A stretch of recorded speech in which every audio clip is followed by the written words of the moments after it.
네, 점점 더 싸늘해져가는 한반도에 봄은 언제쯤 올까요? 긴장감 고조되는 남북 그리고 새로운 지도자가 탄생한 중국과 미국을 상대로 박근혜 정부는 어떤 외교 정책을 펼쳐야 할지. 네, 박세일 한반도 선진화재단 이사장님 모셨습니다. 안녕하십니까? 예, 안녕하세요. 네, 앞서서 보셨듯이 지금 한반도의 긴장 수위가 이게 예. 대단히 높습니다. 예.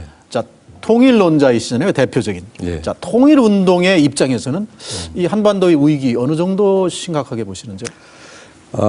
위기가 지금 심각한 건 사실이죠. 그러나 어떤 의미에서 이거는 저는 그 한반도 문제가 새로운 해결의 국면으로 가는 계기가 될 수도 있다고 생각합니다. 네. 그래서 위기가 끝이 아니라 한반도 문제가 새로운 질적 도약을 하는 네. 그런 하나의 전기로 만들 수 있고 또 그렇게 만들어야 된다. 그것이 우리의 전략과 정책이 돼야 된다. 그렇게 생각하고 있습니다. 자, 김정은이 오늘 새벽 0시 반입니다. 예. 미사일 부대를 전격 방문해서 회의를 소집하고 사격 대기 태세를 내렸습니다. 바로 미국의 스텔스 B2 폭격기가 한반도 쪽에 배치된 이후에 내려진 조치인데, 자, 북한이 왜 이토록 스텔스 전투기에게 민감한 반응을 보이는지 오현주 앵커가 잠시 설명하겠습니다. 오현주 앵커. 네, B2 스텔스 폭격기가 어제 한반도 상공에서 폭격 훈련을 실시했습니다. 처음으로 공개한 건데요. 27일 밤 미국 화이트맨 공군기지를 출발했고 공중 급유를 받으면서 1,500km를 착륙 없이 15시간 비행해서 어제죠, 28일 정오 군산 앞바다에 도착했습니다. 그리고 훈련탄을 투하한 뒤 다시 기지로 복귀했습니다. 자, 그렇다면 어떤 폭격기길래 북한을 이렇게 두려워하는 걸까요? 간략하게 정리해드리면요. 보시는 것처럼 가오리 형태로 생겼습니다. 실제 크기는 폭이 52m, 길이가 20m입니다. 최대 속도는 마하 0.9로 시속 110km 정도라고 보시면 되고요. 중간 급유 없이 40시간 이상을 비행할 수 있습니다. 자, 그럼 얼마나 많은 무기를 실을 수 있을까요? 우선 장거리 공대지 미사일 16발, 정밀 미사일 80발을 탑재할 수 있습니다. 특히 핵무장이 가능합니다. 핵폭탄 16발을 실을 수 있습니다. 또 작전 수행 능력이 일반 전투기에 비해 30배에 달합니다. 북한이 무서워하는 이유 중 하나는 바로 은밀한 접근이 가능하기 때문입니다. 말 그대로 스텔스, 레이더에 잡히지 않는 기능이 있는데 보이지 않는 폭격기라고도 부릅니다.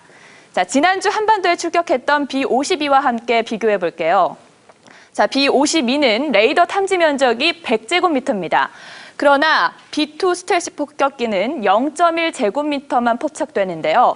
한 이만한 작은 새라고 이 정도의 크기라고 생각하시면 됩니다. 그만큼 레이더로 식별이 어려운데요. 그래서 상공의 비밀리에 접근해 숨어있는 목표물을 공격할 때 위력을 발휘합니다. 네, 북한이 왜 두려워할까? 지금 저 재원을 보니까 알 수 있겠네요. 핵폭탄 16개를 실을 수 있다. 예. 이 스텔스를 한반도에 진입시킨 데 대해서 북한이 보인 반응이 미국이 핵전쟁을 일으키겠다는 최후 통첩을 보낸 것이다. 그래서 우리도 전면전쟁을 준비시켜야 한다. 뭐 이런 얘기인데, 지난번에 미국의 핵 항공모함도 동해에 띄우고 또 이런 핵을 실을 수 있는 이 스텔스 전폭기, 폭격기를 한반도에 진입시키고, 이것은 미국의 어떤 의도라고 보십니까? 그 북한이 제3차 핵실험에 성공하고 미사일 실험에도 성공을 한 후에 사실은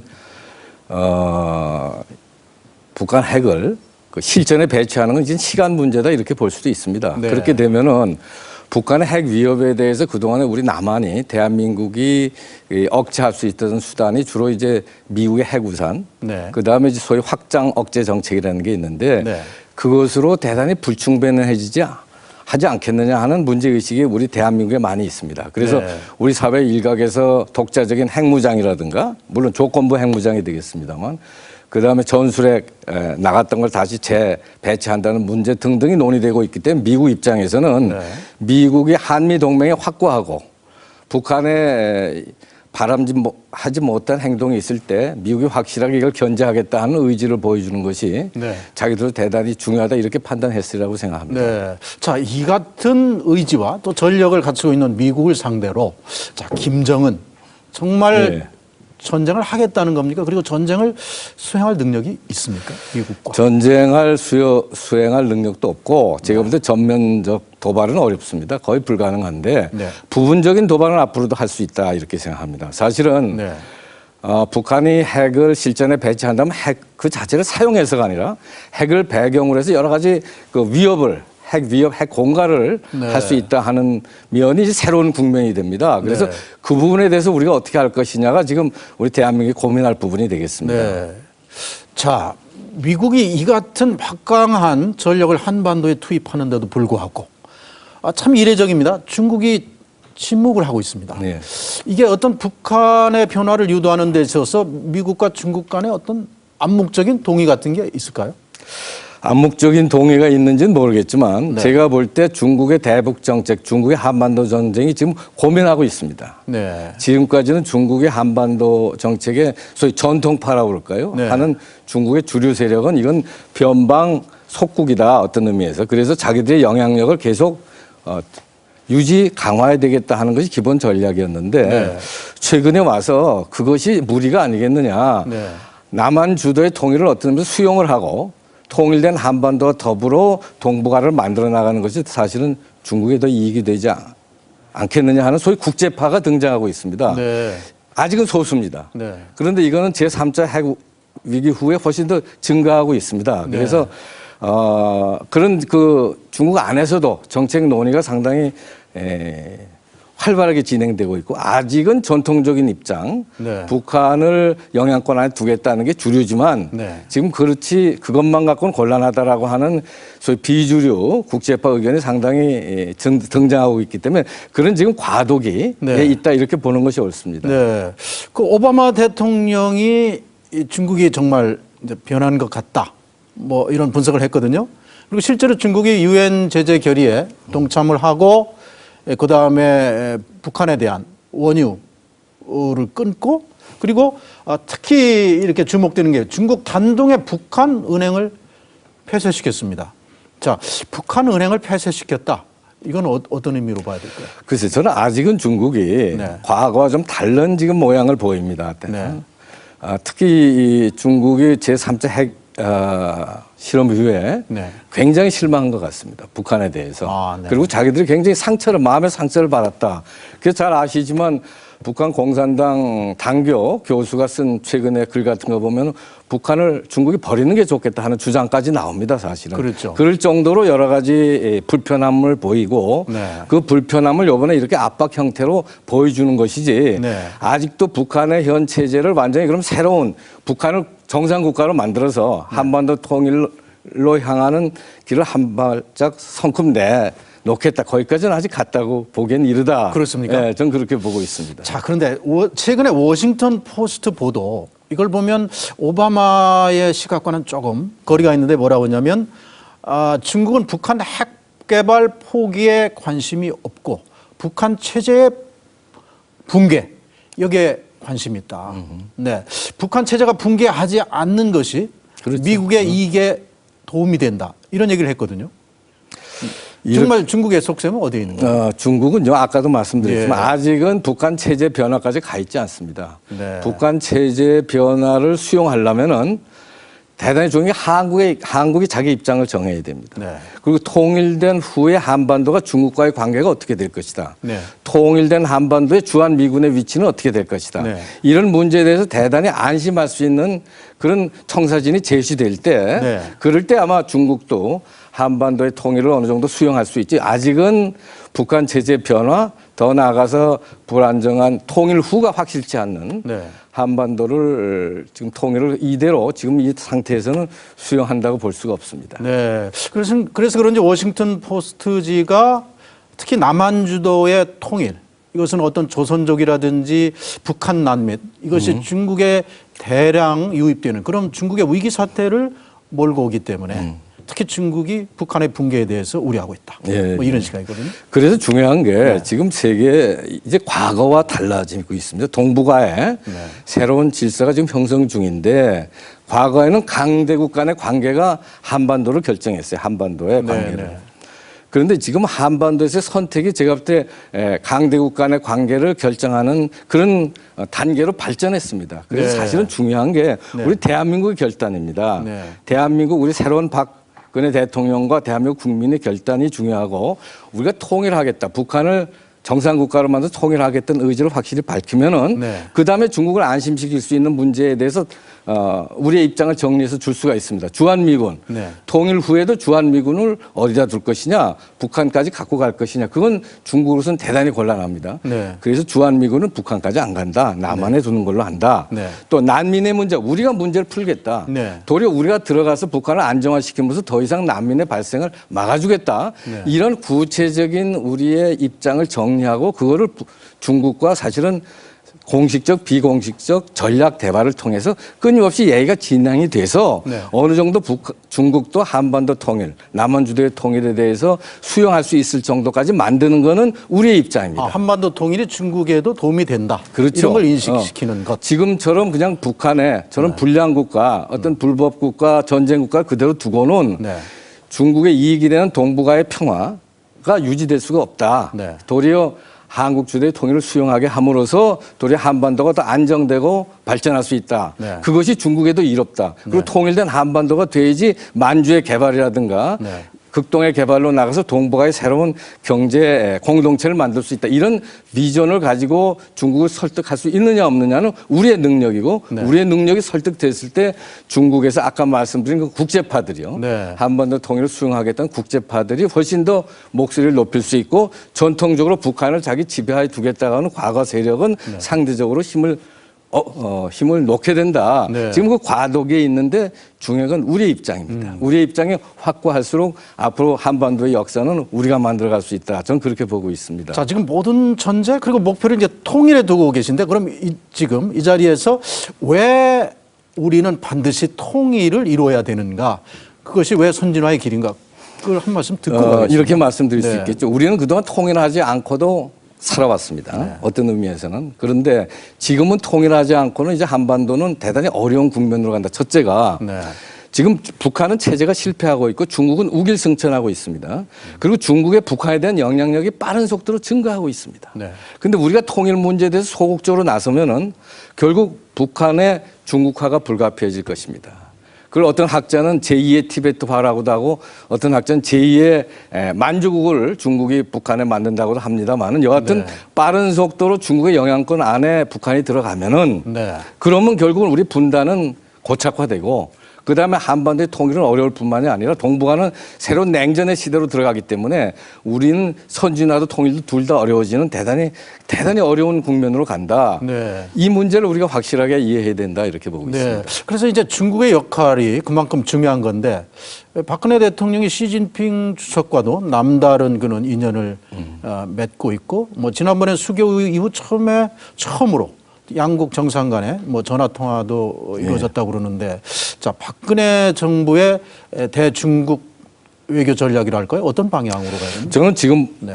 보다 훨씬 더 적극적으로 대중국 전략을 펴야 된다 이렇게 생각합니다. 그리고 하나 우리가 확실히 알아야 될 거는 친중국과 친미국은 같이 모순하는 게 아닙니다. 아, 모순이 아니다. 절대 아닙니다. 네. 중국과 가까울수록 미국의 관계가 잘 풀릴 것이고 네. 미국과 가까울수록 중국의 문제가 잘 풀리게 되어 있습니다. 네. 친중과 친미는 모순하는 것이 아니라 상호 보완적입니다. 네. 우리는 중국과 굉장히 가깝게 가야 되고 중국하고 우리하고 적어도 북한 문제에 대해서 공통된 이해가 있습니다. 첫째, 북한의 비핵화를 우리 모두 원합니다. 네.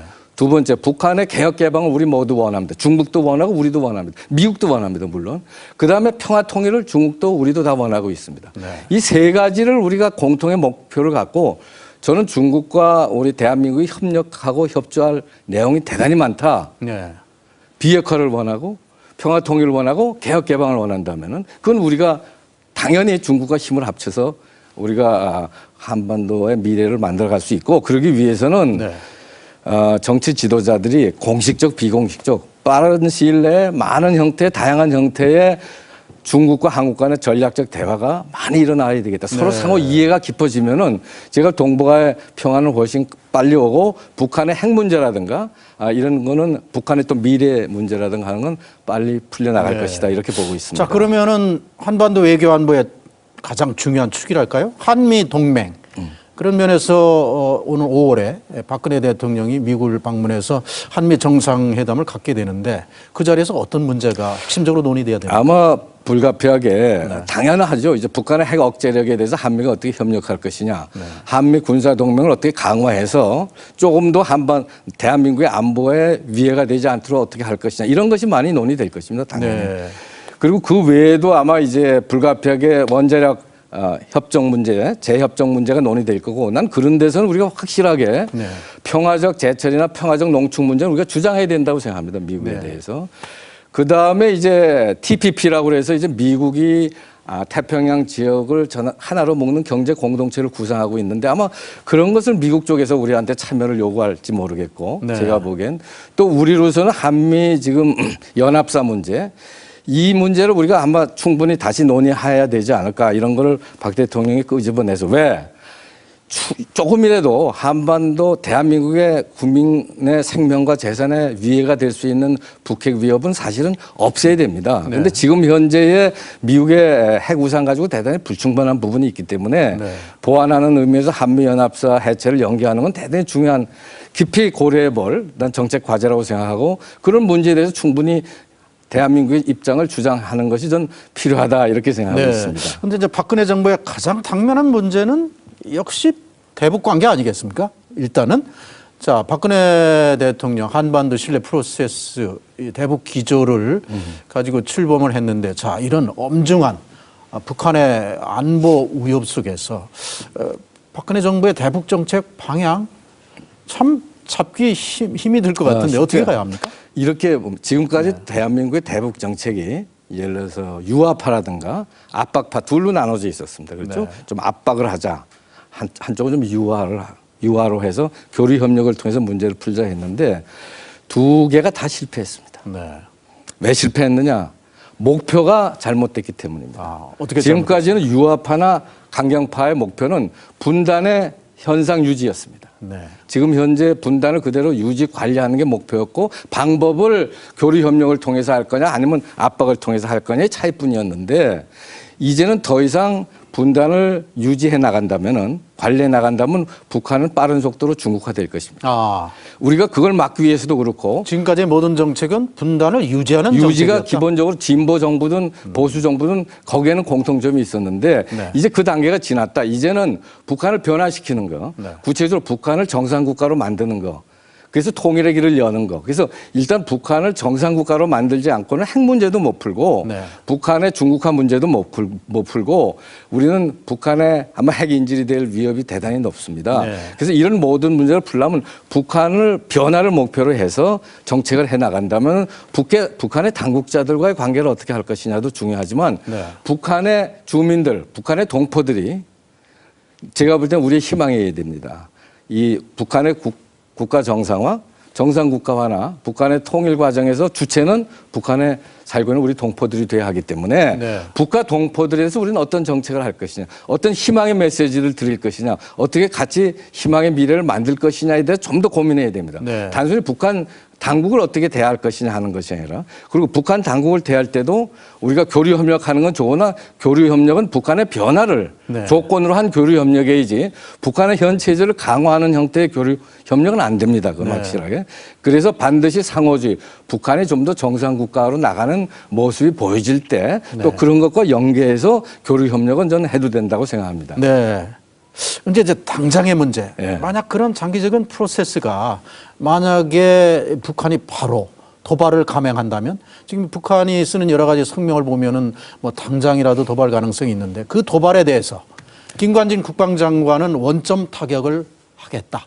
그거는 전면전을 감소하겠다는 말과 같지 않습니까? 자, 그러면 그 전면전이란 전쟁과 지금 이사장님 말하는 그런 평화, 통일 이 개념과는 대치되지 않습니까? 대치되지 않습니다. 그렇지 않습니까? 사실은 평화를 지키려면 전쟁을 각오해야 됩니다. 각오해야 된다. 그러니까 평화는 그 한번 우리가 평화를 얻었다고 해서 계속되는 법이 없습니다. 어느 세대든 간에 평화를 지키기 위해서는 자기 희생을 할 각오를 해야지 그 나라가 평화를 유지할 수 있습니다. 또 자유를 유지할 수 있습니다. 자유와 평화라는 건 한 번에 얻어지지 않습니다. 끊임없이 노력을 해야 됩니다. 네. 그리고 자유를 위해서도 그렇고 평화를 위해서도 그렇고 필요할 때는 특히 반자유, 반평화 세력이 도전할 때는 응징할 수 있는 준비를 하지 아니하면은 평화도 자유도 누릴 수가 없습니다. 네. 그게 인류 역사의 기본 철칙입니다. 그래서 네. 우리 대한민국을 대한민국을 지켜나가고 한반도의 평화를 유지하려면 어떠한 도발에도 단호히 대응할 수 있는 그 이상의 준비를 우리 모두가 각오해야지. 네. 그래야지 우리 후손들한테 자유 대한민국을 우리가 남겨줄 수 있고 네. 평화로운 한반도를 보장해 줄 수 있는 것입니다. 자, 과연 평화로운 한반도를 어떻게 지킬까? 지금 엄중한 남북관계 그리고 아시아 중심으로 옮겨지는 미국 그리고 또 패권을 지키려는 중국 또 우경화된 일본 정부. 자, 이 사이에서 박근혜 정부가 어떻게 한반도 평화를 지키고 우리 안보를 지킬지 마지막 말씀으로 듣겠습니다. 글쎄요. 그러니까 이걸 우리가 평화라는 말에 두 종류가 있습니다. 하나는 분단 평화입니다. 분단 위의 평화입니다. 분단 위의 평화는 항상 불안정하고 항상 북한의 작전에 좌지우지 될 가능성이 많습니다. 한반도 남북 관계가 긴장이냐 혹은 또 유화냐 하는 거는 북한이 정합니다. 그래서 분단 후의 평화는 불안정합니다. 우리는 통일 평화를 지향을 해야 됩니다. 결국은 한반도의 평화와 자유를 지키려면 북한을 정상국가화 하는데 모든 총력을 기울여 가면은 그래서 중국도 그렇게 설득하고 일본도 그렇게 설득하고 미국도 그렇게 설득하고 러시아도 설득하고 또 북한의 주민도 설득하고 또 북한의 지도층에서도 야 이것이 북한이 지금 잘못 가는 거 아니냐라고 생각하는 분들이 많이 있을 텐데 그분들도 설득하고 해서 북한을 정상국가가 하지 아니하고는 북핵 문제도 풀지 못하고 자유 문제도 지키지 못하고 평화 문제도 풀지 못합니다. 그래서 지금은 우리가 결단해야 될 때다. 새 정부가. 결단해야 될 때다. 정부도 그렇고 국민도 그렇고 결단해서 지금 이 위기가 새로운 시대를 여는 지금 하나의 시작이 될 수 있습니다. 기회가 될 수 있다. 이걸 우리가 올바로 생각하고 단호하게 입장을 정해서 나가면은 미국도 중국도 우리를 마음대로 못하는 지금 그 단계에 되어 있습니다. 네. 과거처럼 미국과 중국이 우리 운명을 만들도록 해서는 안 되고 그만한 실력이 있습니다. 그래서 우리가 하나가 돼서 주장한다면은 네. 미국, 중국도 상당 부분 우리의 입장을 존중하면서 자기들의 정책을 바꿔 나갈 것이다. 저는 그렇게 보고 있습니다. 네. 이사장님 오늘 말씀 잘 들었습니다. 예. 감사합니다.